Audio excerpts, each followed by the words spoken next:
Bismillahirrahmanirrahim. Assalamualaikum warahmatullahi wabarakatuh. Alhamdulillahi syafi kullal amradi shifaan la yughadiru saqama wassalatu wassalamu ala rasulillahil mashfi al-ma'fi min kulli da'i fa nusalli wa nusallimu ala al-habibil mustafa sayyidina Muhammad wa ala alihi wa sahbihi wa ummatihi ila yaumiddin wa man wafa wa ba'du. Baik, langsung saja bahwa 40 tahun itu adalah sesuatu yang sangat istimewa. Bahkan dalam Al-Quran dan narasi hadis-hadis Nabi SAW, angka 40 ini memiliki satu kemuliaan dan kekhususan tertentu. Saya beri contoh misalnya, Nabi Musa alaihissalam ketika diberikan oleh Allah Subhanahu wa Ta'ala pembekalan khusus dalam penerimaan wahyu sebelum disampaikan kepada umatnya, itu juga dibutuhkan waktu 40 malam. Itu kemudian ditampilkan dalam Quran surah kedua Al-Baqarah di ayat ke-51. Ya, paling kiri agak ke atas sedikit di mushaf standar, Allah menyampaikan wa idh wa'adna Musa 40 lailah. Ya, ketika kami menjanjikan kepada Musa alaihissalam untuk memberikan pembekalan berupa wahyu yang akan disampaikan risalahnya kepada umatnya selama 40 malam. 40 juga ini menjadi penanda diangkatnya para nabi, ya, menjadi nabi, dilantik menjadi rasul, dan terkhusus nabi kita Nabi Muhammad sallallahu alaihi wasallam. Beliau diangkat menjadi rasul ya dengan turunnya surah Al-Alaq itu ayat 1 sampai 5, ketika diangkat usianya 40 tahun. Bahkan dari 40 ini nanti akan turun kematangan-kematangan yang diisyaratkan oleh Al-Qur'an, bahkan nanti diteruskan oleh Nabi sallallahu alaihi wasallam sebagai pesan kepada kita semua, dan bahkan ini menjadi ikon bagi sementara ulama untuk bisa merumuskan 40 teori dari berbagai disiplin ilmu. Saya beri contoh misalnya, Al-Imam Al-Ghazali sangat terkenal sekali, beliau punya kitab Al-Arba'in fi Usuluddin. Ya, beliau merumuskan 40 bagian yang bisa menguatkan akar-akar keagamaan, pokok-pokok keislaman kita. Kemudian ada yang paling populer juga, ya, Al-Arba'in An-Nawawiyah. Al-Imam An-Nawawi Ad-Dimashqi itu menulis 42 hadis dan memberi nama Al-Arba'in, ya, sekitar 40-an.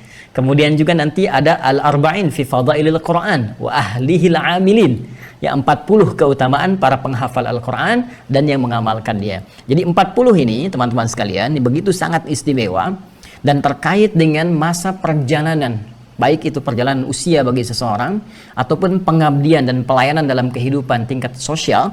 Maka ada satu ayat yang dikhususkan oleh Allah Subhanahu wa Ta'ala untuk memberikan satu petunjuk, pedoman bagaimana menata kemudian baik sisi manajemen kehidupan, sisi usia, juga terkait dengan pelayanan dalam aspek sosial ketika mencapai usia 40 tahun, apa yang harus dilakukan, bagaimana kemudian tatanan itu dikelola sehingga mencapai hasil yang maksimal di hadapan Allah Subhanahu wa Ta'ala, dan tentunya punya nilai-nilai kebaikan bagi lingkungan sekitar. Ini yang coba kita akan tampilkan, yang akan berfokus pada satu ayat dalam Al-Quran dan turunan tafsirnya, yaitu Al-Quran surah ke-46. Ya, sekali lagi, Al-Quran surah ke-46, surah Al-Ahqaf di ayat yang ke-15 yang tadi dibacakan oleh qari kita. Masya Allah, semoga Allah berikan berkah kepada beliau dan kita semua. Ya, kita merujuk kepada Quran surah ke-46. Mohon izin saya berdiri untuk memperjelas. Di ayat yang ke-15 di mushaf standar ada paling kiri, ya, sebelah atas posisinya. Penting saya sampaikan bahwa Quran surah ke-46, ya, saya tuliskan Al-Ahqaf, ya, di ayat yang ke-15 ini nanti asbabun nuzulnya, ya, sebab turunnya ayat ini diantaranya adalah berita dan apresiasi yang disampaikan oleh Allah Subhanahu wa Ta'ala terkait dengan kebahagiaan sahabat Abu Bakar As-Siddiq dan doanya kepada Allah Subhanahu wa Ta'ala ketika beliau mendapatkan anugerah yang sangat luar biasa. Apa anugerah itu? Ini populer sekali di kitab-kitab tafsir, bahwa pada saat itu beliau telah mencapai usia 40 tahun, teman-teman sekalian. Jadi sahabat Abu Bakar, ya, Abu Bakar As-Siddiq radhiyallahu ta'ala anhu, sekaligus juga bapak mertua Rasulullah SAW, ini sahabat, ya, teman setia Nabi, juga mertua Nabi, karena diantara putri tercintanya itu Sayyidah Aisyah radhiyallahu ta'ala anha, yaitu ibunda kita, ibunda mukminin, ummul mukminin dan istri Nabi SAW. Ya, beliau ketika mencapai usia 40 tahun, ya, sekaligus pada saat itu adalah 2 tahun dari risalah kenabian Rasulullah SAW. Jadi ketika diangkat menjadi rasul, kalau saya sebut risalah berarti penyampainya itu disebut dengan rasul. Baik ya, misinya disebut dengan risalah, gitu ya. Nah, ketika Nabi SAW diangkat menjadi rasul, Rasulullah SAW ya diangkat menjadi rasul, itu usia beliau 40 tahun ya. Menerima wahyu di Gua Hira ya, Quran surah 96 Al-Alaq ayat 1 sampai dengan 5 itu penanda diangkatnya beliau menjadi Rasulullah, yaitu Rasulullah SAW. Nah, 2 tahun dalam berdakwah ini, dalam fase 2 tahun ya, 2 tahun. Jadi kalau kita tambahkan ke sini ya, usianya 42 tahun. Nah, usia 42 tahun, fase 2 tahun dalam berdakwah, ini belum terang-terangan ya, masih di sekitaran saja, karena nanti ada fase pembekalan sebelum dakwah terang-terangan. Dalam fase pembekalan ini Nabi mengajak lingkungan terdekatnya. Jadi ada keluarga dekat, sahabat-sahabat dekat, tetangga dekat yang dipercayai, ya. Nah, itu nanti fasenya 4 tahun. Nah, 2 tahun dalam fase ini saat usia beliau 42 tahun. Nah, sahabat Abu Bakar As-Siddiq usianya 40 tahun. Jadi beliau ini sahabatan ya, beda usia, rentang usia sekitar 2 tahunan kurang lebih. Nah, ini kalau teman-teman misalnya main ya untuk ziarah umrah atau haji. Jadi kalau menunaikan ibadah haji, saya bermohon pada Allah bagi yang belum nanti berangkat, semoga bisa disegerakan ya. Nah, dan tidak cukup dengan amin ya, mesti nabung. Nabung, siap-siap belajar. Kemudian nanti kalau Anda haji atau umrah, nanti Anda masuk ke wilayah Mekah, masuk ke haram ya, sekitaran Masjid Al-Haram. Nanti saya berikan contoh petanya ya. Kalau sekarang misalnya di sini ada ini maktabah yang sekarang Maktabah Kadimah, ini tempat lahirnya Nabi, ini Hotel Zamzam di sebelah sini. Nah, ini Zamzam ya, Zamzam Tower sebelah sini. Di sini ada nanti Istana Raja ya, seberang sedikit ke sini Istana Raja sini. Kita jalan ke belakang sini ya. Nah, ini ada pintu 26 Gate Ismail, kemudian nanti ke sini Babun Nabi, Babu Ali, Babu Salam di sini. Kemudian nanti Anda lewat sini sampai kurang lebih ada 37 kipas angin, Anda lewat sini di samping sini. Nah, nanti agak jarak ke sebelah sini ada maktabah, warnanya krem bangunannya. Ini tempat Nabi dilahirkan. Kemudian tarik garis lurus, ini Babus Salam ya, masuk pintu Babus Salam. Di sini ada Bukit Sofa. Nah, ini Bukit Marwah. Dari Marwah ini keluar, di sini yang ada toilet di sini ya. Nah, di sini ini rumah kediaman Rasulullah SAW ya, berumah tangga dengan Sayyidah Khadijah. Di mana rumah Abu Bakar As-Siddiq radhiyallahu taala anhu. Dari Zamzam Anda nyebrang sedikit ya, ini Zamzam, nanti nyebrang sini teman-teman sekalian. Di sini nanti ada Hotel Hilton ya, Hotel Hilton. Nah, ini. Nah, jadi kalau kita lihat di sini ada Hotel Hilton, di Zamzam, ini Safwa, nyebrang istana, ini Hotel Hilton ke sebelah sini. Nah, Anda kalau naik tangga ya, naik eskalator dulu ke atas dari luar ya, kemudian naik tangga sedikit. Nah, itu Anda akan masuk menemukan musola. Ya, musola itu kalau Anda masuk ke situ, itu masjidnya ya sahabat Abu Bakar As-Siddiq yang dulu itu adalah kediaman beliau. Jadi rumah sahabat Abu Bakar As-Siddiq ini sekarang posisinya di Hotel Hilton, kurang lebih seperti itu ya. Nah, jadi kita bisa bayangkan Nabi berumah tangga di sini tempatnya ya, dekat Marwah. Kemudian ini ke arah Hotel Hilton, ini rumahnya sahabat Abu Bakar As-Siddiq. Di sini ada Jabal Qubais ya, tempat biasa Nabi kemudian menyampaikan risalah termasuk Isra Mi'raj adanya di sini. Nah, di usia Nabi 42 tahun, 2 tahun setelah menerima risalah wahyu itu kurang lebih, maka sahabat Abu Bakar As-Siddiq itu beriman kepada Rasulullah SAW, masuk Islam, yang kemudian disertai, bukan hanya beliau saja, disertai oleh kedua orang tuanya ya, masuk Islam. Anaknya Abdurrahman juga masuk Islam, Masya Allah ya kan? Kemudian cucunya pun masuk Islam. Jadi orang tuanya masuk Islam, anaknya masuk Islam, cucunya masuk Islam. Masya Allah gitu ya. Nah, jadi ini sangat menarik teman-teman sekalian. Maka pada saat dalam suasana itulah kemudian beliau meminta petunjuk kepada Allah Subhanahu wa taala untuk diberikan bimbingan oleh Allah Subhanahu wa taala bagaimana mensyukuri nikmat 40 tahun ini ya, yang dengan 40 tahun ini mendapatkan satu anugerah terbesar dari Allah Subhanahu wa taala, yang dengan anugerah itu punya satu kehidupan baru, punya jendela yang terbuka baru, punya nafas fitrah yang baru, yang dengan itu menginginkan petunjuk tepat dari Allah sehingga sisa-sisa kehidupan bisa dijalani lebih baik dibandingkan hari-hari sebelumnya. Maka turunlah kemudian Quran surah ke-46 ayat ke-15 yang mengabadikan peristiwa ini, yang doanya nanti ada dalam kalimat hatta idza balagha asyuddah wa balagha arba'ina sanah. Sehingga tatkala sampai pada masa kematangan itu. Jadi kalau ada orang berproses, ya, baik dari sisi kemanusiaan dalam fase tumbang, tumbuh, berkembang, sampai dengan jadi remaja, sampai pemuda dan sebagainya, itu masih proses. Ya, Syariah Asi juga demikian, karena ini konsepnya umum. Dalam pekerjaan juga demikian, dalam khidmat begitu. Awal-awal ini masih proses penyesuaian, kadang seperti bayi, ya. Masih butuh bantuan, masih butuh donasi, butuh support, kadang-kadang naik turun, kadang-kadang lelah dan sebagainya. Itu di awal-awal. Tapi ketika Anda merasakan fase kematangan, kata Allah, hatta idza balagha asyuddah, sampai ketika sudah mulai terasa mapan, terasa lebih kuat. Sekarang Syariah Asi punya 6 cabang gitu kan. Orang-orang yang sudah masuk fase usia di atas 30 mau ke 40, itu sudah mulai kuat, nalarnya sudah mulai matang. Ya kan? Bahkan penampilan fisiknya pun sudah beda, ya, kekuatannya, nalarnya, daya fikirnya dan sebagainya. Dan puncaknya wa balagha arba'ina sanatan, dan sampai 40 tahun. Nah, ini intinya. Ini inti yang paling utama dan tidak mudah mendapatkan 40 tahun ini. Baik dari usia, juga tentunya khidmat kepada masyarakat, interaksi sosial kehidupan kita, apapun profesi kita. Ya, tapi yang paling menarik, perhatikan bimbingan Allah yang menyertai kalimat ini. Ketika seseorang sudah sampai pada usia 40 tahun, ataupun suasana yang dirasakan seperti Abu Bakar merasakannya, dan meminta kemudian petunjuk pada Allah Subhanahu wa taala dalam bersikap, beraktivitas, melakukan pelayanan, interaksi sosial, apa yang harus dilakukan?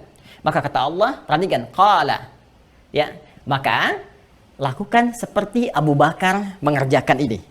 Jadi ini ayat sangat menarik sekali, mengapresiasi Sayyidina Abu Bakar As-Siddiq ketika beliau kemudian berdoa bermohon pada Allah Subhanahu wa taala dan diabadikan kemudian bagian diksinya dalam Al-Qur'an. Perhatikan kalimatnya.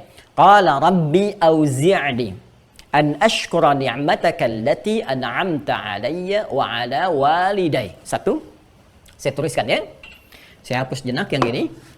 Ini kalimat pertamanya, mohon izin, waktu kita sangat terbatas sekali, jadi saya mencoba fokus kepada inti bahasan. Ya, satu, qala, ya, ini boleh dibacakan, ya, Bapak Ibu sekalian, teman-teman, ya, di kalangan dokter ataupun perawat ataupun yang lainnya. Ini doa sangat bagus sekali dan boleh kita dawamkan dalam keseharian. Ya, Rabbi, ya, auzi'ni, ini fi'il amr lit talab. Rabbi auzi'ni, nanti kita bacakan, an ashkura ni'mataka allati, ini satu, an'amta 'alayya wa 'ala walidayya. Nah, ini poinnya. Satu. Perhatikan baik-baik.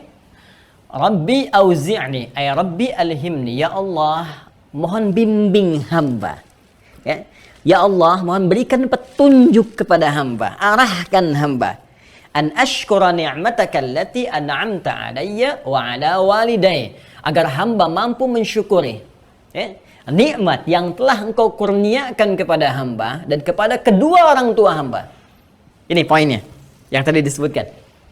Nah, tapi ingat, dalam kaidah nanti ilmu Al-Qur'an, ada di kaidah ulumul Qur'an mengatakan al-ibaratu bi umumil lafzi la bi khususis sababi.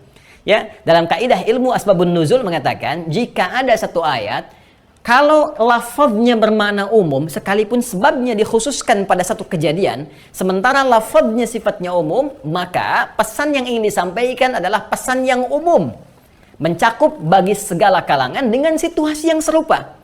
Artinya, pesan ini ingin disampaikan pada setiap kalangan, baik dalam konteks usia 40 tahun ataupun dalam konteks pengabdian, aktivitas sosial dan sebagainya sudah sampai usia 40 tahun. Pernikahan sampai di usia 40 tahun, pengabdian dalam sosial misalnya 40 tahun, di birokrasi 40 tahun, diplomasi 40 tahun, di kesehatan 40 tahun. Sepanjang konteksnya sampai ke dalam masa 40 tahun ini, maka yang pertama harus dilakukan kata Allah ini, an ashkura ni'mataka allati an'amta 'alayya wa 'ala walidayya. Satu, minta kepada Allah untuk diberikan bimbingan agar mampu bersyukur. Ya. Mampu bersyukur atas segala nikmat yang diberikan selama 40 tahun. Ini nggak mudah. Ya, apa dikira satu rumah sakit itu akan begitu mudah? Ya, bisa berkembang, bertahan, maju sampai 40 tahun? Belum tentu. Tidak sedikit rumah sakit yang sekarang karena suasana pandemi merasa kesulitan. Bahkan ada yang terjatuh, bahkan ada yang kemudian tidak mudah untuk bisa hanya sekedar beraktivitas. Itu nggak mudah. Ya. Tapi yang paling menarik, ini yang paling dahsyat ya. Kalau kita bertanya, ya Allah, bagaimana cara bersyukurnya? Apakah hanya mengucap Alhamdulillah? Dengan apakah hanya dengan berbagi dan seterusnya? Ada sesuatu yang sangat menarik. Nah, Abu Bakar As-Siddiq mencontohkan ini dengan satu contoh yang sangat luar biasa, diridhoi oleh Allah dan dengan ridha itu diabadikan dalam Al-Quran. Ya, apa itu? Jadi Abu Bakar As-Siddiq ini mensyukuri satu nikmat yang Allah berikan kepada beliau dalam usia 40 tahun itu, dan disepakati oleh para ulama tafsir ketika menafsirkan ayat ini, yaitu nikmat at-tauhid. Nikmat at-tauhid. Ya. Satu, nikmat tauhid. Ya. Apa itu tauhid? Menjadikan seluruh atau segala hal yang kita kerjakan dalam aktivitas hanya mengarah untuk Allah semata. Ya, jadi kalau kita misalnya mohon maaf kita mau makan, makannya kita kerjakan karena Allah, gitu kan? Kemudian kalau kita mau minum, kerjakan karena Allah. Kita bekerja, kerjakan karena Allah. Kita beraktivitas, kerjakan karena Allah. Maka setiap segala aktivitas yang kita kerjakan karena Allah itu dalam konteks tauhid, yang mentauhidkan, mengarahkan segalanya hanya bagi yang satu, yang ahad. Ya, Allah menamakan dirinya dengan al-ahad. Qul huwallahu ahad, ya. Ketika menjadikan seluruh aktivitas yang kita kerjakan semuanya dalam kerangka hanya untuk Allah saja, hanya untuk beribadah saja, maka aktivitas ini yang dalam bahasa Arab disebut dengan amal namanya, akan memiliki nilai bertambah, namanya bukan sekedar amal tapi ditambahkan dengan salih namanya. Salih. Jadi kalau masih amal itu masih netral. Ya, makan itu amal. Segala jenis pekerjaan itu amal. Minum amal. Anda bekerja amal. Saya mengajar amal. Anda menulis amal. Itu masih umum. Ya, tapi apakah setiap yang beramal dikerjakan karena Allah atau tidak? Gitu. Ya. Baik, jika pekerjaan ini dilakukan karena Allah dan turun ridha Allah ke dalamnya sehingga dianggap baik oleh Allah, sesuatu yang dianggap baik oleh Allah disebut dengan salih namanya. Ya. Makanya setiap orang tua bercita-cita memiliki anak yang soleh. Artinya orang atau anak yang dianggap baik, dibimbing baik oleh Allah. Ya, itu sudah fitrah. Bahkan ada di Quran surah ke-7 Al-A'raf, ya, nanti di ayat 189. Ya. Falamma athqalat da'awallaha rabbahuma la in ataitana salihah. Tatkala nanti kandungan seorang yang tengah mengandung semakin besar, semakin berat, kemudian suami istri itu berdoa kepada Allah. Ya, apa doanya? La in ataitana salihah lanakunanna minasyakirin. Ya Allah, duhai Allah, jikalau Engkau berkenan menganugerahkan kepada kami anak yang saleh, yang Engkau bimbing menjadi baik dalam pandangan-Mu, kami akan sangat bersyukur dengan semua itu. Jadi saleh itu adalah suasana kebaikan yang dibenarkan oleh Allah Subhanahu wa taala, yang diridhai oleh Allah Subhanahu wa taala. Nah, Abu Bakar ini berpikir begini, teman-teman sekalian. Saya ini beraktivitas, saya ini pebisnis. Beliau ini pebisnis. Pebisnis hebat. Nanti temannya Uthman bin Affan. Uthman bin Affan itu nanti masuk Islamnya diajak oleh sahabat Abu Bakar. Ya, termasuk nanti ada Abdurrahman bin Auf, ya, termasuk nanti pemuda usia 17 tahun. Sukses juga dibawa nanti oleh Uthman salah satunya. Nah, namanya Arqam bin Abi Arqam, ya. Nanti masuk Islam yang ke-17, usia 17 tahun, mewakafkan nanti tempat tinggalnya untuk tempat ta'lim Nabi, dikenal dengan Darul Arqam. Ya, ada di posisinya di Bukit Sofa nanti, ya. Nah, Abu Bakar ini merasa, saya berbisnis, bekerja, bahkan beliau merantau, ya. Kadang ke Syam itu sekarang Palestina, ada Syria, ada Libanon, Yordania, gitu kan? Kadang kemudian ke Yaman, bahkan kebiasaannya diabadikan di Al-Quran, kebiasaan orang-orang Quraisy pada saat itu diabadikan di Al-Quran. Di surah Al-Quraisy, langsung dengan namanya. Li'ilafi Quraisy, ilafihim rihlatash syita'i was-saif. Nah, beliau itu merasakan, sebelum sampai ke titik ini, pekerjaan saya itu hanya untuk dunia saja. Jadi, ini beliau memikirkan, ini 40 tahun, ya itu semua dunia aja.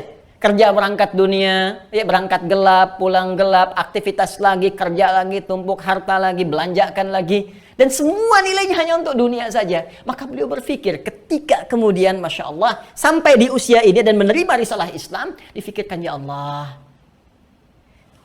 ternyata sebelumnya ini punya nilai tidak di hadapan Allah. Kalau kita refleksikan ke dalam suasana 40 tahun Syariah Asih ini, ya mari kita bawa ke pertanyaan pada diri saya, Anda, dan kita semua. Saya ingin tanya pada diri Anda, selama Anda mengabdi di Syariah Asih ini khususnya, bahkan sampai ke usia 40 tahun, apakah pekerjaan Anda pernah Anda niatkan karena Allah? Atau dokter hanya sekedar untuk mengobati saja? Perawat hanya sekedar merawat saja? Manajemen memanage saja? Bagaimana perusahaan berlangsung dengan baik? Bagaimana rumah sakit berjalan dengan lancar? Kalau hanya itu yang Anda kerjakan, jangankan Anda, bahkan rumah sakit lain pun bisa. Bahkan yang belum beriman pun sama. Lantas apa bedanya Anda di hadapan Allah Subhanahu wa Ta'ala? Lantas Anda punya nilai apa di hadapan Allah? Dan persoalannya, satu saat kita akan berpulang. Kita akan wafat. Dan yang kita bawa pulang itu bukan bekal dunianya, tapi hasil dari amal soleh ini, teman-teman sekalian. Ya. Karena itu ayatnya berkata setelah itu, perhatikan kalimatnya. Ya, Rabbi auzi'ni an ashkura ni'mataka allati an'amta 'alayya wa 'ala walidayya wa an a'mala salihan tardah. Ya. Supaya perbuatanku ini ya Allah dengan syukurku kepadamu, bimbing hamba supaya pekerjaan hamba ini menjadi amal saleh. Ketika perbuatan dibenarkan dan diridhai oleh Allah, maka dia punya nilai di hadapan Allah. Nilai ini yang disebut dengan hasanah namanya. Hasanah. Nah. Dan jangan main-main, ya. Nilainya itu ketika pekerjaan menjadi hasanah, itu poinnya dituliskan oleh malaikat atas perintah Allah, itu 10 poin dituliskannya. 10. Dalam hitungan akhirat, hitungan Allah Subhanahu wa Ta'ala. Ini ada di Quran surah ke-6 ayat 160. Man jaa'a bil hasanati falahu asyru amthaliha. Siapa yang mengerjakan perbuatan amal saleh, kemudian dia punya nilai hasanah, maka punya poin di hadapan Allah 10. 10 itu jangan dihitung begini ya. 1, 2, 3, 4, 5. Itu refleksinya di benak kita terlampau sedikit. Tapi coba kita perhatikan sebagai gambaran hitungan yang disampaikan oleh Nabi SAW menjelaskan konteks ini. Ketika ada seorang ibadah ke masjid, baru datang ke masjid saja untuk niat ibadah. Ya, untuk niat ibadah, belum mengerjakan yang lain-lain. Baru datang niatnya mau ibadah, misal mau sholat. Itu baru datang saja, di hadis Muslim disebutkan dapat 25 kebaikan. Yang jaraknya 1 ke 2, 500 tahun. 2 ke 3, 500 tahun. 3 ke 4, 500 tahun, demikian seterusnya. Jadi kalau kita tarik ya pola hitungan ini ke dalam nuansa hitungan pahala, maka terbayang berapa banyak didapatkan. Berapa banyak? Itu 1 hasanah, nilainya 10. Nah, yang kita bawa ke hadapan Allah Subhanahu wa Ta'ala hasanahnya ini. Kalau pekerjaannya selesai. Jadi jangan dikira untuk mendapatkan perbuatan hasanah ini terbatas pada ibadah spiritual saja, tidak. Ya, kita sholat betul, sholat dapat pahala, 10 kebaikan sekali sholat. Ya, baca Al-Quran setiap hurufnya 10 pahala. Ya, infak setiap yang keluar dihitung paling sedikitnya 700 kali lipat. Ada hitungannya. Ya. Tapi jangan dikira terbatas pada amalan-amalan ritual saja, tidak. Semua pekerjaan kita dari bangun tidur sampai kita tidur lagi, jika diniatkan karena Allah, maka menjadi amal soleh dan punya nilai hasanah.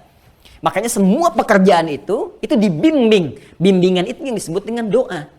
Jadi doa itu bukan kalimat formalitas yang kita bacakan untuk mendapatkan keberkahan pada aktivitas kita. Bukan sekedar itu. Itu ada nilainya.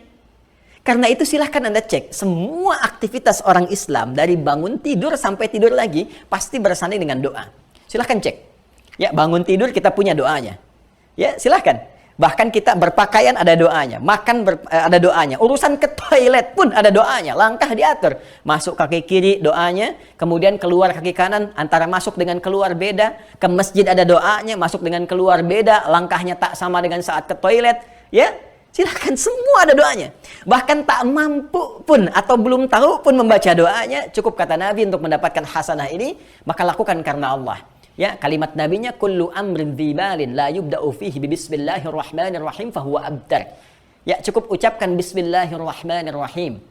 Paling singkat bismillah. Anda lupa atau tak menyebutkan bismillahirrahmanirrahim, maka perbuatan itu tidak menjadi hasanah, tidak punya nilai di hadapan Allah Subhanahu wa Ta'ala. Ya, mau periksa pasien bismillahirrahmanirrahim, ya kan? Mau nyuntik bismillah, mau ngecek hasil bismillah, ya. Dan ketika disebutkan nama Allah, bismillah, ya itu punya arti, ba-nya itu banyak, punya ada 14 fungsi ba dalam bahasa Arab. Lil murafaqah, lil islah, lil ilsaq, lil ghayah, untuk menunjukkan satu pendampingan, satu kedekatan, ya, untuk menunjukkan satu tujuan, untuk menunjukkan satu maksud. Jadi kalau Anda mengatakan bismillahirrahmanirrahim, kemudian Anda mau visit ke pasien misalnya, maka Anda katakan, ya Allah, aku visit ini, perhatikan baik-baik, aku kerjakan karenamu, dan aku merasa diawasi olehmu, ya Allah. Ya, maka nggak akan main-main. Anda tidak akan pernah memberikan misalnya, mohon maaf, advice yang tidak baik. Anda tidak akan pernah menuliskan sesuatu yang tidak Allah sukai. Ya, di admin juga demikian, tidak akan menginput sesuatu yang tidak Allah senangi. Karena Anda merasa diawasi Allah. Ya, demikian seterusnya. Bismillah mau minum, mustahil orang minum yang haram baca bismillah. Maka semua aktivitas yang dikerjakan itu ada 2 bonusnya. 1, Allah berikan kemudian nilai pahala di dalamnya. Ini 10 poin. Nah ini yang akan ikut sampai kita pulang kepada Allah. Ya, adapun yang lainnya mah itu bonus dunia berkahnya. Ya, saya beri contoh misalnya, mohon maaf, ketika Anda menyuntik, apakah suntikannya akan ikut? Tidak. Ke alam kubur saja tidak. Apakah ketika Anda mendapatkan bagian misalnya dari dunia, apakah dapat gaji kah, dapat bonus kah, ya, dapat income kah, apakah akan ikut? Tidak. Itu hanya akan punya nilai ketika dia menjadi amal soleh di hadapan Allah Subhanahu wa taala. Semua selesai. Pakaian selesai. Tidak ada orang meninggal dipakaikan dengan pakaian kebanggaannya misalnya, baik perawatkah, dokterkah, atau yang lain, tidak. Semua menggunakan satu perangkat yang sama. Ya, dengan bentuk yang sama, kain kafan. Hanya nanti ya pola penggunaannya bisa berbeda. Perempuan dengan laki-laki, perempuan ada kerudungnya, laki-laki terbatas pada berapa helai kain saja. Semua itu yang dibawa itu saja. Dan yang paling menarik ketika pulang ini yang dibawa nih. Makanya pertanyaan terbesar dari ayat ini bukan pertanyaan saya, mohon izin teman-teman keluarga besar. Ini Allah yang tanya. Ya, saya hanya wasilah saja. Kenapa Anda mengundang saya? Banyak para ustaz, para ulama yang bisa menyampaikan. Tapi ketika tiba-tiba kemudian, mohon izin, ya Allah mengarahkan Anda untuk memilih saya untuk menyampaikan. Dan tiba kemudian ayat ini yang bicara. Seakan-akan ada pesan yang ingin disampaikan. Sekarang ayatnya bertanya, apakah setiap keluarga besar di Sari Asih itu yang melayani dengan penuh kasih sayang, apakah nilai kasih dan sayang ini punya nilai di hadapan Allah yang penuh dengan kasih dan sayang? Allah Rahman dan Rahim. Ya, pemberi kasih, pemberi sayang tanpa batas. Sekarang perbuatan pekerjaan Anda punya nilai enggak? Selama 40 tahun ini. Ya, insya Allah tentunya ya, insya Allah. Hanya persoalannya adalah ayatnya belum selesai. Belum selesai. A'mala salihan tardah.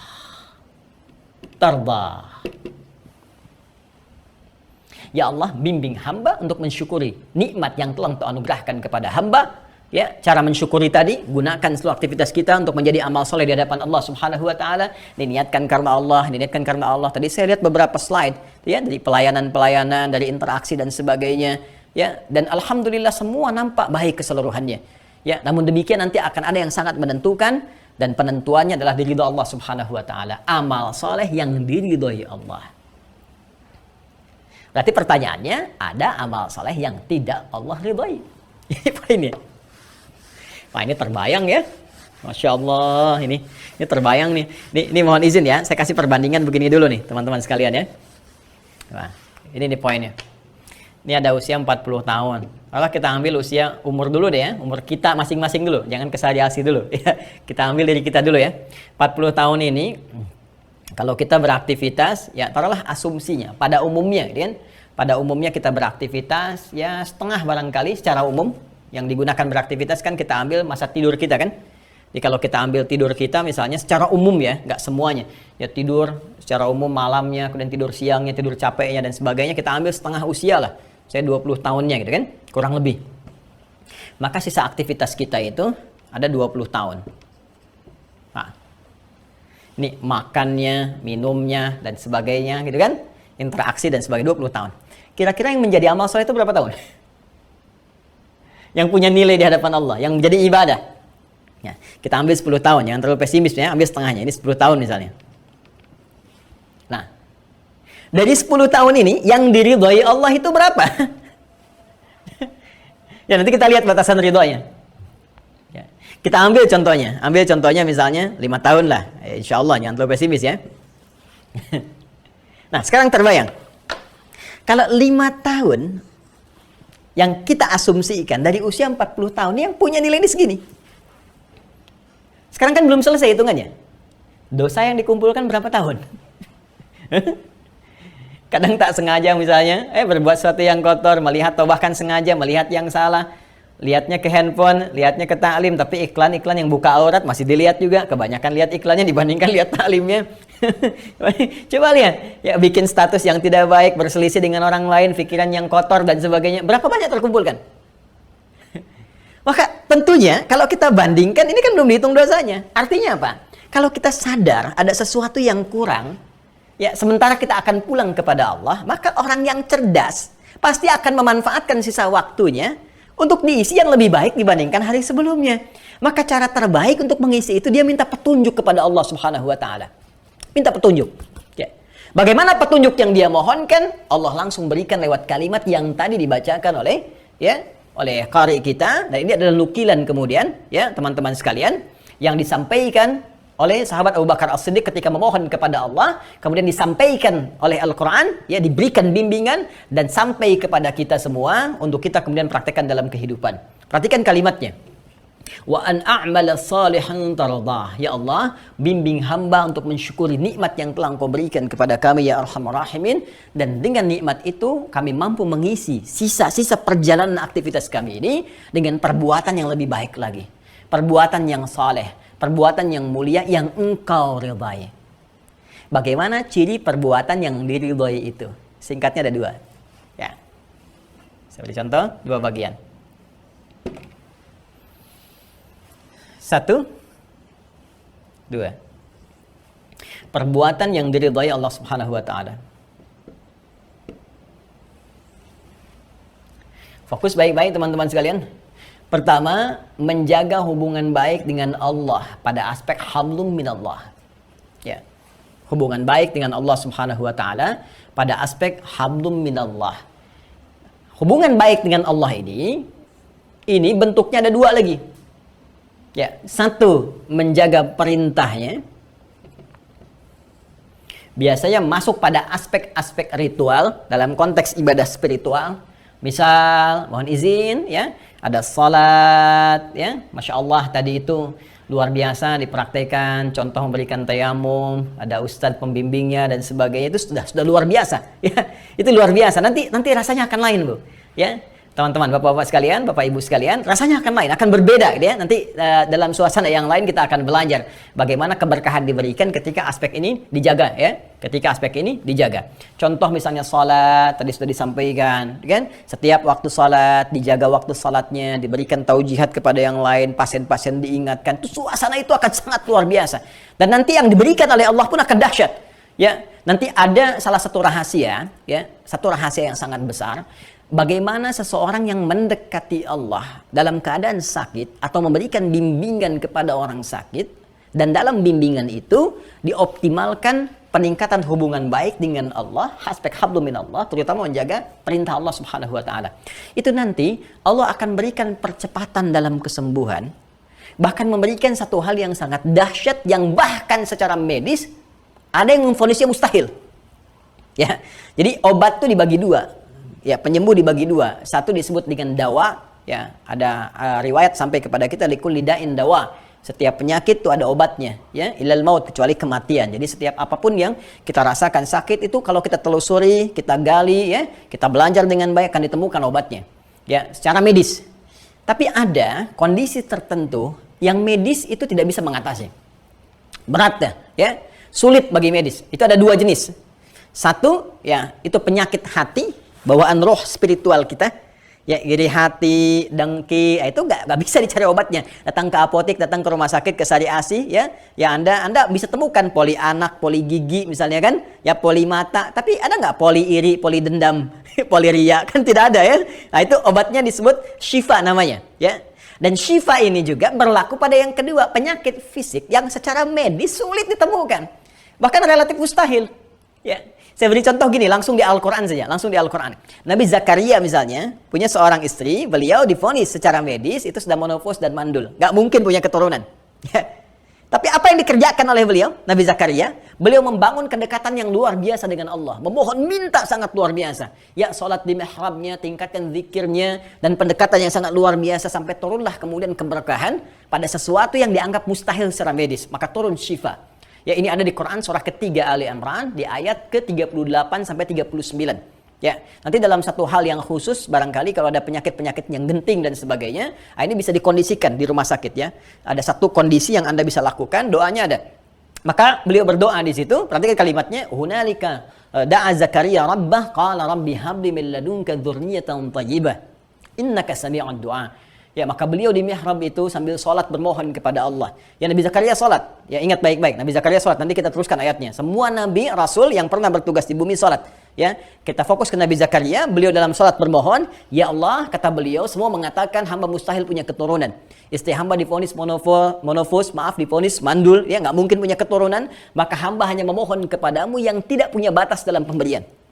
Kepada yang maha mendengar. Kalau pada yang maha mendengar saya tidak mendengar doa hamba dan mengabulkannya, lantas kepada siapa lagi hamba mesti memohon? Ya. Nanti dikuatkan di Quran surah ke-19 Maryam dari ayat kedua sampai ayat ke-15 nanti sampai diberikan karunia-Nya. Ya. Maka apa yang terjadi? Di ayat 39 surah Ali Imran turun langsung jawaban. Ya, fanadathul malaikatu wa huwa qa'imun yusalli fil mihrab annallaha yubashshiruka bi Yahya. Maka seketika itu dengan penguatan sisi ritualnya, peningkatan hubungannya dengan Allah, kekhusyuannya dalam memohon salat minta kepada Allah, maka turun jawaban seketika. Malaikat langsung ditugaskan menyampaikan kepada beliau, Allah kasih kabar gembira kamu akan punya anak. Ini yang terjadi pada Nabi Ayyub alaihissalam. Quran surah ke-21 Al-Anbiya ayat 83 sampai 84. Penyakit Nabi Ayyub berbeda tentunya dengan keadaan kondisi Nabi Zakaria alaihissalam dan istrinya. Ya, Nabi Ayyub kita ketahui bersama diuji dengan penyakit yang tidak pernah dirasakan orang sebelumnya, tidak akan dilalui orang setelahnya. Penyakit yang sangat unik, medis mengatakan ini sulit sekali. Maka beliau mendekat kepada Allah dengan bermohon. Wa ayyuba idznada rabbahu anni massaniya dhurru wa anta arhamur rahimin. Fastajabna. Ayat 84-nya. Kami jawab doanya Ayyub, kami sembuhkan penyakitnya, kami kembalikan harta bendanya pun dengan keluarganya. Lihat di ujung ayatnya. Wa dzikra lil abidin. Ini menjadi petunjuk kata Allah bagi hamba-hamba Allah yang mau membangun hubungan baik dengan Allah, meningkatkan ibadah. Abid itu orang yang senang ibadah. Ya, dari kata abada ya'budu, orangnya abid. Yang disembah Allah ma'bud. Kita menyembah na'bud. Karena itu dalam Al-Fatihah kita katakan iyyaka na'bud. Ya, ketika kita mengatakan iyyaka na'bud, maka belum selesai ayatnya. Wa iyyaka nasta'in. Ya Allah, kami sekarang sedang menyembahmu. Engkau berjanji kepada kami, kalau kami tingkatkan ibadah kami, Engkau akan mengabulkan apa yang kami mohonkan. Maka kata Allah, perhatikan ketika kita mengatakan iyyaka nasta'in di hadis qudsi. Ya, hadis qudsi disampaikan oleh Rasulullah SAW, diteruskan oleh sahabat Abu Hurairah sampai kepada kita. Wa idza qala al-'abdu, kalau hamba bermohon dalam salatnya berkata, iyyaka na'budu wa iyyaka nasta'in, ya Allah, hanya kepadamu kami meningkatkan ibadah, menyembahmu dengan ikhlas, dan sekarang kami punya permohonan. Aku ada kesulitan. Penyakit ini telah melukai saya Allah. Penyakit ini menyulitkanku untuk salat lagi, untuk ke masjid lagi, untuk ibadah lagi. Kami mohon sembuhkan ya Allah. Perhatikan jawabannya. Hadza baini wa baina 'abdi wa li 'abdi ma sa'al. Ini perjanjian komitmen antara aku dengan hambaku. Kalau hambaku benar salatnya sampai detik ini, aku kabulkan apapun yang kau minta. Saya pernah praktekkan ini waktu dirawat. Saya pernah sakit juga 18 Februari ya, 2013 ya. Itu saya pernah juga dirawat 18 Februari 2015 ya, 2015 itu pernah saya dirawat ya di salah satu rumah sakit. Kemudian itu hari pertama dokter menyebut saya Mas gitu ya, adek dulu, dek apa kabar, visit. Kemudian hari keduanya Mas, hari ketiganya Bapak, karena ternyata tahu saya sudah berkeluarga punya anak ya, dan mengatakan kepada saya bahwa ini mustahil lah naik dalam beberapa waktu yang dekat. Dulu saya diuji oleh Allah dengan DB plus tipes. Jadi ini DB ketemu tunangannya tipes sih, karena jadi tubuhnya udah luar biasa tuh ya, udah sangat lemah dan sebagainya. Nah, kemudian kata dokternya ini paling-paling naiklah ada sepakanan lagi ya, baru nanti trombositnya naik lagi dan sebagainya. Ini nggak mungkin secara teoritis. Maka yang saya lakukan adalah rumus Al-Quran. Ketika manusia mengatakan tidak mungkin, maka ini sinyal pertama memohon kepada Allah dengan segala kemungkinan yang terbuka.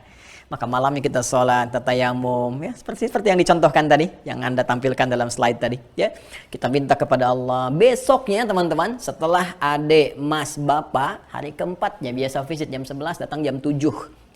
Panggilannya Ustadz. Ustadz, kok bisa? Kok bisa gitu kan? Nah ini banyak hal yang mungkin kita bisa dapatkan, termasuk riset-riset kami terkait dengan suasana kekinian juga, itu juga ada nilai-nilai yang bisa kita dapatkan. Nah ini poinnya teman-teman sekalian. Jadi jangan pernah dalam beraktivitas kita menjauh dari Allah.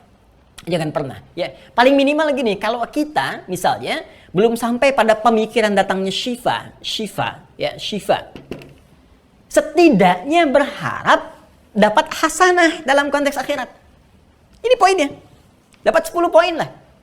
Apapun yang saya kerjakan, pengabdian kita itu jangan sampai nggak punya nilai. Pada akhirnya, kalau hari ini pasien ada yang meninggal, seperti tadi Anda bimbing, besok lusa kan mungkin Anda. Pertanyaan terbesarnya adalah ketika sama-sama meninggal, apakah bekal yang ketika dibawa pulang sama? Hati-hati.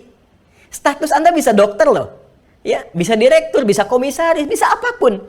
Tapi boleh jadi ketika wafat, status pasien bisa lebih tinggi di hadapan Anda. Ketika Anda berjumpa dengan Allah, dua-dua menghadap kepada Allah, status pasien bisa tinggi. Ketika pasien saat sakitnya malah rajin berzikir, pasien rajin sholat dan sebagainya. Sementara Anda hanya kejar dunia. Apa nilainya? Dan dunia itu hilang ketika Anda meninggalkannya. Karena itu kalimatnya telah meninggal dunia. Ini poinnya. Jadi renungan kita yang pertama adalah, ya sangat penting bagi kita, khususnya orang beriman. Iman itu yakin tanpa ragu. Kita yakin kita akan wafat, kita yakin kita akan kembali. Maka sangat penting bagi orang beriman untuk menjadikan seluruh tata aktivitas kehidupannya menjaga nilai-nilai yang telah disampaikan oleh Allah Subhanahu wa taala. Ini poin pertamanya. Jadi ketika ini dikerjakan, maka turunannya muncul syifa namanya. Syifa. Ya, ini ada di Quran surah ke-17 ayat 82. Wa nunazzilu minal Qur'ani ma huwa syifa. Kami turunkan dari sebagian ayat Al-Qur'an itu ada yang digunakan ya bisa menjadi syifa.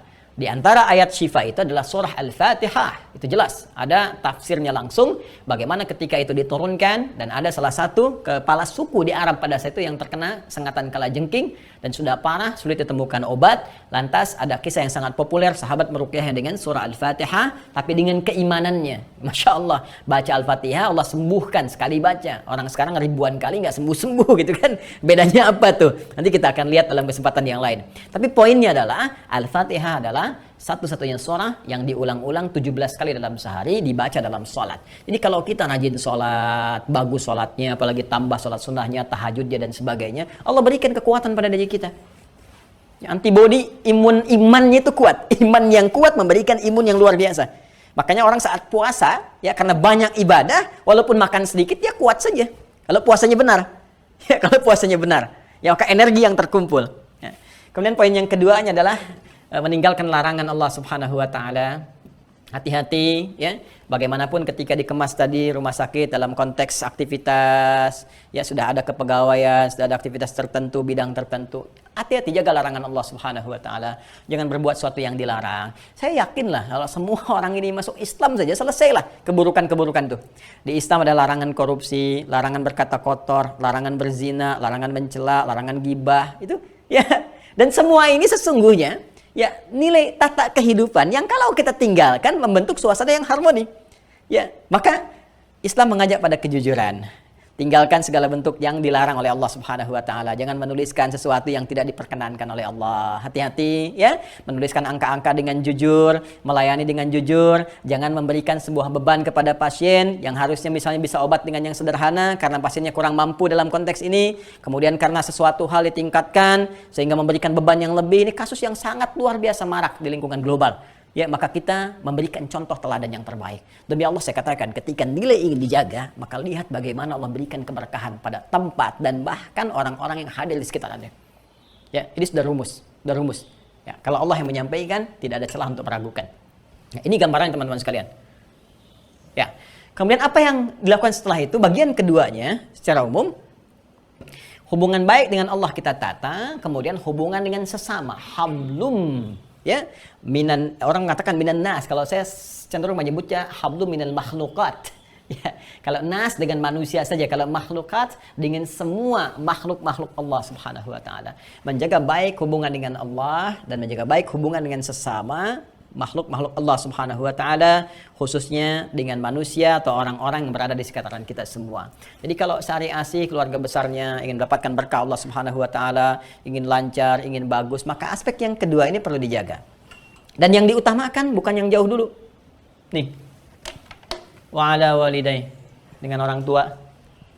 Kalau dalam konteks suasana keluarga besar Rumah Sakit Syari Asih, ya dengan pendiri ke atas jangan sampai putus rasa untuk menghormati, ya bahkan mendoakan. Makanya yang di atas bisa turun menyapa kepada yang di bawah. Ya, ini ada pendiri Bapak Haji Marsudi, Ibu Haja Siti Rokayah, gitu kan? Ya jangan dilupakan. Ya semua ingat dibacakan doa yang baik, gitu kan? Nah, kemudian dari atas juga demikian, menyapa, memberikan motivasi, jaga hubungan baik ini. Ya. Karena mustahil ke atas tidak baik, maka tugas yang akan dilaksanakan pun tidak akan maksimal. Ya. Pun demikian, kalau kita tafsirkan ke atas, walidayah itu kan garis ke atas. Ya, kalau kita anak ke orang tua. Ya, kalau di pekerjaan hierarki ke atas. Ya, kepimpinan. Jadi dari bawahan, kepimpinan ke atas. Kalau di kalangan senioritas dokter, ya, dari yang junior sampai ke atas, dokter seniornya dan sebagainya. Ini bangun hubungan baik, kata Allah, bangun hubungan baik dengan sesama. Ya. Jalur ke atas dan dari atas jalur ke bawah. Wa aslih li wa dzurriyyati. Ya. An a'mala shalihan tardah. Ya, kemudian wa aslih li, dan berikan aku perbaikan ya Allah, kemudian wa dzurriyyati, dan keturunanku. Ini garis ke bawah. Jadi Masya Allah indah sekali. Ya, ketika Anda ingin membangun kemudian tata aktivitas yang bagus, yang harmoni, yang enak, yang nyaman, dengan Allahnya bagus, dengan lingkungan bagus. Bagaimana membangun hubungan dengan lingkungan? Garisnya begini. Anda ada di tengah-tengah seperti ini, ya. Cross ya, bukan salib, ini cross. Ini untuk contoh saja cepat. Nih, ini ke sini, ya, dalam konteks makhlukat, tata hierarki, dalam konteks berusaha, Anda naikkan ke atas ke sini, ini hubungannya nanti dengan orang-orang kalangan senior, ya, misalnya di dokter, kalangan seniornya yang memberikan bimbingan, arahan, sampai ke kalangan, misalnya dalam konteks birokrasinya, manajemennya, direksinya, komisarisnya, pendirinya, dan sebagainya, ownernya, ya, ke bawahnya ke sini teman-teman sekalian, ya, yang tadi, yang di atas menghormati yang ke bawah, menyayangi, ya, saling mengayomi. Kalau ini kuat dijaga sinerginya, ya kan sangat luar biasa. Ya, hubungan dokter dengan perawat, dengan admin, dengan apa-apa dan sebagainya. Jangan sampai masuk hanya, mohon maaf nih, sekedar formalitas saja. Ya, perawat, tolong dicek ini. Siap dok, ini cuma di situ aja. Oke, kalau cuma ini yang Anda kerjakan, jangankan Anda, yang belum beriman pun banyak yang begitu. Ya, tapi suasana orang beriman itu beda.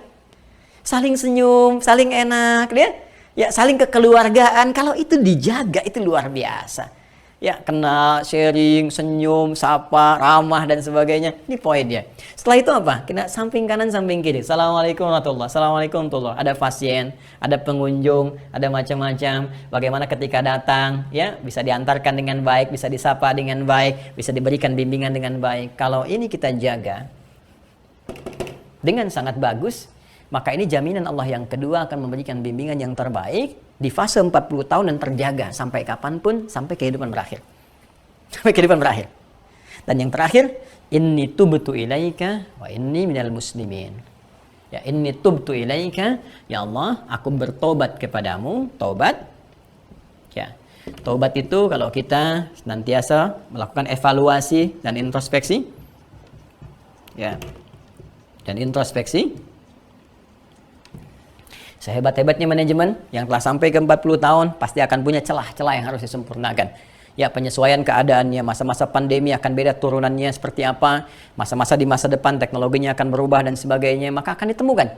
Ya, dari sisi manajemen kita lihat celah-celah apa yang harus kemudian dilengkapi, celah-celah apa yang harus ditingkatkan dan sebagainya. Evaluasi, setelah itu introspeksi diri di semua aspek ini. Ya, baik aspek yang terkait hubungan dengan Allah Subhanahu wa taala, aspek yang terkait dengan hubungan sosial kemasyarakatan ataupun karakter-karakter diri yang harus kita tingkatkan. Karena itu butuh motivasi penting, misalnya butuh capaian, ya. Setiap dokter, setiap perawat tadi Masya Allah, misalnya tadi ada Civitas Hospitalika gitu kan, di Rumah Sakit Syari Asih itu punya target spiritualnya, misalnya tadi saya dengar Masya Allah ada hafalan Quran gitu kan. Nah, boleh. Ya, kemudian bacaan misalnya untuk peningkatan diri, ada share di situ, ya. Ada untuk konsultasi nilai-nilai yang kira-kira bisa dikembangkan lagi, itu sangat bagus. Kalau ini bisa kita kerjakan dalam kehidupan, ya, kemudian kita terapkan dalam manajerial, dan mau seperti ini, mau dievaluasi, mau saling mengisi, maka tinggal yang terakhir, wa inni minal muslimin, tinggal tawakal kepada Allah. Tunduk, patuh, menjalani apa yang telah kemudian disistematikan ini. Karena muslim itu hakikatnya patuh, tunduk. Kita mengatakan, ya Allah saya patuh. Kalau saya beraktivitas, saya ingin punya nilai ibadah ketika pulang, maka saya akan jaga hubungan denganmu. Saya tinggalkan laranganmu. Saya berbuat sesuai dengan apa yang telah engkau tetapkan. Ya, dan Masya Allah, menjalankan hukum Allah itu tidak mengurangi status dunia kita. Apakah kalau direktur kemudian menunaikan sholat akan turun misalnya? Ya, jadi manajer? Tidak, tetap direktur. Apakah komisaris kalau sedang puasa akan turun jabatan misalnya? Tidak, tetap komisaris. Jadi indahnya Islam itu memberikan satu keberkahan dalam bimbingan beraktivitas tanpa menurunkan status dunianya. Presiden tetap presiden, raja tetap raja, menteri tetap menteri. Namun bagaimana mendapatkan keberkahan dengan semua amanah dunia yang diemban itu. Maka ketika di akhir kemudian Allah bangun komitmen, mau nggak mengatakan ini?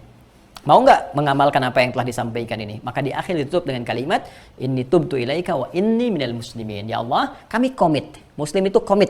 Ya, ay aslama yuslimu, patuh, tunduk, komit. Maka Anda mengatakan, ya Allah, saya termasuk orang-orang, pakai min ya di sini. Ya ingat, wa inni minal muslimin, dan aku termasuk orang-orang yang komit, kan? Maksudnya apa? Anda ingin mengikuti orang-orang yang telah komitmen di masa-masa Anda sebelumnya. Mereka memegang teguh semua ini, mereka sukses. Silahkan cek. Ya, ada banyak perawat di masa Nabi sallallahu alaihi wasallam, sahabiat tuh, perawat-perawat perempuan muslimah banyak. Ya, yang dokter lebih banyak lagi. Dari kalangan laki-lakinya sampai ke masa sahabat, sampai ke tabi'in dan sebagainya, sampai ke era kita sekarang. Bahkan banyak sekali kitab-kitab kedokteran terinspirasi oleh ilmuwan muslim. Ya, maka yang paling penting adalah coba dicek mereka semua. Ya, ada profil yang sangat indah bagaimana mereka menjaga hubungan dengan Allah, salat, banyak dokter hafal Quran. Anda pernah dengar kitab ini? Bidayatul Mujtahid. Bidayatul Mujtahid. Ya, Bidayatul Mujtahid ini, teman-teman sekalian, itu kitab dikarang oleh dokter bedah. Itu kitabnya tentang perbandingan fikih. Ya, jadi ada pendapat-pendapat nih. Tadi saya di awal sempat lihat ya ada pendapat-pendapat kalau berikan suntikan seperti apa, membatalkan puasa atau tidak. Nah, ini ada buku namanya Bidayatul Mujtahid. Ya, itu dikarang oleh dokter bedah. Itu isinya tentang perbandingan masalah fikih. Jadi kalau ada kasus begini, ini pendapat ulama ini, pendapat ulama ini, pendapat ulama ini, dalilnya begini. Itu yang ngarangnya dokter bedah, Ibnu Rushd. Ya. Kalau Ibnu Sina nggak usah ditanya, bapak kedokteran gitu kan, kitabnya banyak, ada Asy-Syifa, Al-Qanun fi Thib dan sebagainya. Itu sangat luar biasa. Dan apa yang dikerjakan oleh mereka? Ibnu Rushd itu hafal Quran, ya, tahu tafsir, tahu fikih, tahu hadis, dan betapa luar biasa tidak menurunkan status kedokterannya. Maka kita berharap di keluarga besar Syariah Asi nanti, Masya Allah, ya, ada dokter juga yang ahli Al-Quran, yang mungkin saat berobat, ya, Masya Allah, mungkin bisa ada pendekatan-pendekatan spiritualitasnya, di samping obat-obat medis dan sebagainya, maka akan berbeda suasananya, akan lain, ya, wa inni minal muslimin, dan ketika kita komit bersama mereka, orang-orang yang pernah komit sebelumnya, maka janji Allah akan diberikan kepada kita semua. Ini intisari, ya teman-teman sekalian, terkait dengan aspek pembahasan kita, bagi yang telah sampai ke dalam usia 40 tahun, baik itu secara pribadi kita, usia misalnya, umur di sini. Kenapa disebut dengan umur? Ya, tahu artinya umur? Umur itu asalnya bukan usia ya. Umur itu bukan usia asalnya. Jadi kalau usia itu batas kehidupan kita, disebut ajal namanya. Quran surah 7 ayat 34. Ya, walikulli ummatin ajal. Fa idza jaa ajaluhum la yastakhiruna sa'ata wa la yastaqdimun. Setiap manusia bahkan umat itu punya batas usia. Allah tentukan. Batasnya rahasia. Nanti di Al-Arba'in nomor hadis yang keempat dari Abu Abdurrahman Abdullah bin Mas'ud radhiyallahu taala anhu, saat usia 4 bulan ditetapkan ajalnya, batas usianya. Diberikan rahasia supaya kita selalu siap setiap hari untuk persiapan kembali kepada Allah. Bisa jadi sekarang, besok, lusa dan sebagainya, gitu ya. Satu saat kita akan pulang. Jadi usia kita disebut dengan ajal, batasnya. Ya, batasnya. Nah, dalam mengisi batas usia ini tentunya kita harus punya bekal supaya punya nilai. Nilai ini yang akan kita bawa pulang, hasanah tadi. Maka mengisi usia ini caranya itu disebut dengan umur namanya. Ya, amara ya'muru. Apa artinya umur? Ya, umur itu sesuatu yang bermanfaat, sesuatu yang berkah, sesuatu yang menghasilkan kesuksesan. Ya, sesuatu yang bermanfaat. Jadi kalau ditanya ya dalam bahasa kita, berapa umurmu, gitu kan? Nah, itu sebetulnya itu pesan yang Allah titipkan pada penanya. Hei, sampai sekian umur kamu itu berapa yang sudah punya nilai manfaat di hadapan Allah? Ya, Anda kalau ditanya begini, berapa umurnya? Saya 40 tahun, 50 tahun. Nah, artinya selama 50 tahun ini berapa manfaat yang sudah Anda lahirkan? Ya, mata Anda ini sudah bermanfaat belum selama 50 tahun? Apa yang dipandang? Yang diucapkan itu bermanfaat tidak? Ya, kaki Anda melangkah pada yang bermanfaat tidak? Itu poinnya. Dan selama beraktivitas sampai menjelang ajal ini, kita diminta sukses. Di apapun yang dikerjakan harus sukses. Bikin planning yang bagus. Makanya di Al-Quran kalau kita ngaji, banyak ayat-ayat sukses diturunkan. Bagaimana menyusun strategi, langkah-langkah, buat schedule, mencapai target. Nah, itu ada semua. Di surah Al-Insyirah ada, di surat Al-Hasyr ada, di Al-Baqarah ada tantangannya, jawabannya di Ali Imran. Itu ada semua, turunan-turunannya. Ya, apapun profesinya, termasuk juga teman-teman di manajemen misalnya, bisa bikin strategi itu. Ya, nanti ada manajemen bisnis dalam Al-Quran, manajemen sukses dalam Al-Quran, ada yang aspeknya kesehatan, ada spesifik. Ya, ada yang di birokrasi, ada diplomasi, ada yang bisnis tertentu, ada aspeknya. Dan yang menyampaikan Allah, pencipta kita, itu pasti. Maka Allah menyampaikan dalam konteks kata tadi, ya, ketika kita mengisi sampai ke ajal, berapa umurmu sudah sukses belum? Jadi kalau Anda belajar harus sampai sukses, IP yang tertinggi, yang terbaik. Kalau bekerja harus sukses, makanya cintai pekerjaan Anda. Jadi dokter yang sukses, ya, perawat yang baik, semua arahkan ke situ. Dan berkah. Berkah itu ziyadatul khair, bertambah nilai kebaikannya. Semakin sukses harus semakin baik. Tadi bagus sekali dicontohkan dengan berbagi, bikin ini, bikin itu, dan sebagainya. Tapi bikin kegiatan yang bermanfaat. Ya? Baik, sikapnya jadi lebih baik, perilakunya lebih baik. Jadi agak ironis kalau baru sukses dunia misalnya sudah sombong. Itu bukan umur namanya. Ya. Jangankan Anda, orang lain bisa lebih sukses. Kalau mau sombong, Anda terlambat. Korun lebih kaya daripada Anda. Ya, sombong, kena likuifasi. Anda di bawah Korun kekayaannya, pengen ikut sombong. Anda siapa? Ya kan? Firaun punya kedudukan, pasukan banyak, militer kuat, dan sebagainya. Sombong, tenggelam. Anda nggak lebih kuat daripada Firaun, pengen ikutan sombong. Nggak kebayang nggak? Gitu ya? Nah, jadi Allah sudah kasih contoh segalanya. Makanya Allah berikan dalam satu kalimat yang sangat singkat saja. Umur, sekian. Nah, sekarang kalau sudah 40 tahun, tinggal kita lihat umur Syariah 40 tahun. Maka bagaimana kemudian keberkahan, ziyadatul khair, bertambah nilai kebaikan-kebaikan. Pelayanannya harus lebih baik. Gitu kan? Kemudian juga aspek-aspek manajerial harus lebih baik, hubungan integral di dalamnya harus lebih baik, hubungan faktor eksternalnya lebih baik lagi. Kemudian mohon maaf ya, diantaranya ada apa lagi? Manfaat. Semua aspek yang ada di titik setiap rumah sakit harus bermanfaat, kata-kata bermanfaat, pelayanan bermanfaat, ya. Dan terakhir ya, semua harus punya visi kesuksesan. Ya, sukses dunia dan sukses akhirat. Itu kurang lebih ya secara singkat materi yang bisa kami sampaikan, dan saya secara pribadi mengucapkan terima kasih. Ya, setelah bersyukur pada Allah Subhanahu wa taala, saya mengucapkan terima kasih kepada seluruh manajemen dari keluarga besar Rumah Sakit Syariah ASI, terkhusus di fase-fase kurang lebih sepekan yang lalu, ya, kurang lebih ibunda saya juga sempat dirawat di Syariah ASI di Kota Serang, ya, dan saya menyaksikan alhamdulillah ya pelayanan yang sangat baik sekali, suasana kekeluargaan yang baik. Saya kira itu bisa ditingkatkan, dipertahankan dengan lebih baik lagi, dan saya sangat bersyukur ya diberi kesempatan untuk berinteraksi. Jadi kalau tadi pembawa acara mengatakan mudah-mudahan bisa berkunjung, saya sudah berkunjung ke sana ya, di Kota Serang saya 2 kali sudah ke sana, dan saya melihat juga keadaannya, kebersihannya, dan juga suasananya, dan semoga itu senantiasa menghadirkan kebaikan si Allah Subhanahu wa taala. Ya, terima kasih untuk para dokter yang telah merawat ibunda saya, juga teman-teman yang lainnya, ya, dokter-dokter lain yang turut beserta, juga perawat, dan tentunya keluarga besar dari Rumah Sakit Syariah ASI. Saya ucapkan terima kasih banyak. Untuk hari ini tiada yang bisa saya sampaikan lebih daripada doa kepada Allah Subhanahu wa taala. Semoga Allah senantiasa memberikan keberkahan kepada kita semua, senantiasa memberikan kesehatan kepada kita semua, dan lebih daripada itu, semoga Rumah Sakit Syariah ASI dengan usia yang sudah 40 tahun ini senantiasa dirahmati oleh Allah Subhanahu wa taala. Rahmat mengandung kasih, rahmat mengandung sayang. Dengan pelayanan yang penuh dengan kasih sayang dari Rumah Sakit Syariah ASI, mudah-mudahan Allah yang Maha Pengasih dan Maha Penyayang menurunkan curahan rahmat yang tanpa batas kepada keluarga besar semua. Ini yang bisa saya sampaikan. Terima kasih atas segala perhatiannya. Semoga Allah berikan karunia kepada kita semua. Saya mohon izin sebesar-besarnya. Ini saya sesungguhnya jam 2 ini ada menerima tamu juga, dan saya sesuaikan dengan jadwal, dan alhamdulillah saya telah penuhi sampai jam 2:30 ini kurang lebih. Jadi saya ingin turut mendoakan ya, sebelum saya mengakhiri ingin mendoakan, mudah-mudahan dengan doa ini mengantarkan kebaikan-kebaikan kepada kita semua. A'udzubillahi minasyaitonirrajim. Bismillahirrahmanirrahim. Alhamdulillahi rabbil alamin hamdan syakirin hamdan na'imin hamdan yuwafi ni'amahu wa yukafi'u mazidah. Ya Rabbana lakal hamdu wa lakal syukru kama yanbaghi li jalali wajhikal karim wa li 'azimi sultanik. Allahumma salli wa sallim wa barik ala habibikal karim rasulikal mustafa al amin sayyidina Muhammadin wa ala alihi wa sahbihi ajma'in. Allahumma inna nas'aluka bi asma'ikal husna wa sifatikal ula. Allahumma barik ya Allah wa khassatan li ikhwatina ya Allah fi ahli wa ailati Mustashfa Syari Asia Arhamar Rahimin. Allahumma ya Allah anugerahkan keberkahan kepada kami semua yang tersambung lewat webinar tayangan online pada kesempatan kali ini, terutama keluarga besar Rumah Sakit Syari Asi. Allahumma barik lahum barik alaihim ya Allah wajma' fihim wa lana ya Allah fi khair.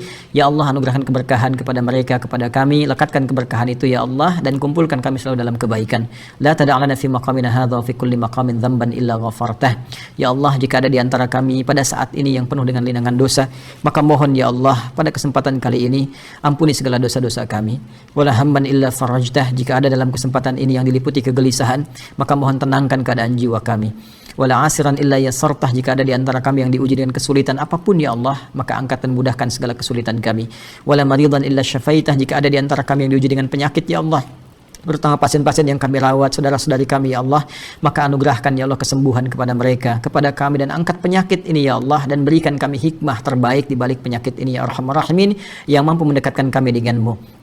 Wala ya Allah wala hajatan min hawaiji dunya wal fil akhirati illa laka ridwan laka salah ya arhamar rahim fa ajibha. Dan mohon ya Allah segala kebutuhan, segala hajat yang disampaikan pada kesempatan kali ini, sepanjang itu baik untuk urusan dunia dan akhirat kami, maka mohon kabulkan ya arhamar rahimin. Allahumma rabbana atina fid dunya hasanah wa fil akhirati hasanah wa qina adzaban nar. Barik lana ya Allah fi hadhil 40 sanah, barik lana ya Allah fi ma ba'dah, barik lana ya Allah fi yaumin nataqabbalu ilaika ya arhamar rahimin, fi yaumin ya Allah taqabbalu ilaika ya arhamar rahimin.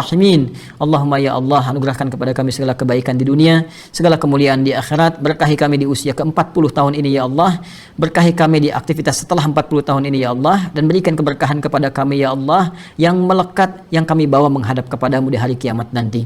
Bifadlika subhana rabbika rabbil izzati amma yasifun wa salamun alal mursalin wa akhiru da'wana subhanakallahumma wa bihamdika nashhadu an la ilaha illa anta nastaghfiruka wa natubu ilaik walhamdulillahi rabbil alamin.